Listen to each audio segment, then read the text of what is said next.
Upcoming ఓటీటీలో release అయ్యే movies. Accused ఫిబ్రవరి 27న నెట్ఫ్లిక్స్లో రిలీజ్ కానుంది. కెన్నెడీ ఫిబ్రవరి 20న జీ5లో రిలీజ్ కానుంది. ద డైనోసార్స్ మార్చి 6న నెట్ఫ్లిక్స్లో రిలీజ్ కానుంది. రోస్లిన్ ఫిబ్రవరి 27న జియో హాట్స్టార్లో రిలీజ్ కానుంది. లెగసీ మాధవన్, నిమిషా సజయన్ కలిసి నటించారు. కమింగ్ సూన్ నెట్ఫ్లిక్స్లో రిలీజ్ కానుంది. కాంచనా మార్చి 13న థియేటర్లో రిలీజ్ కానుంది. ఫంకీ విశ్వక్ సేన్, కాయడు లోహర్ కలిసి నటించారు. మార్చి 11న నెట్ఫ్లిక్స్లో రిలీజ్ కానుంది. పీకీ బ్లైండర్స్ మార్చి 20న నెట్ఫ్లిక్స్లో రిలీజ్ కానుంది.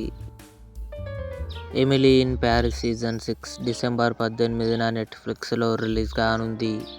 ఇవి అప్కమింగ్ ఓటీటీలో రిలీజ్ అయ్యే మూవీస్. ఈ వీడియో మీకు నచ్చినట్లయితే లైక్ చేయండి, షేర్ చేయండి, మా ఛానల్ని సబ్స్క్రైబ్ చేసుకోండి.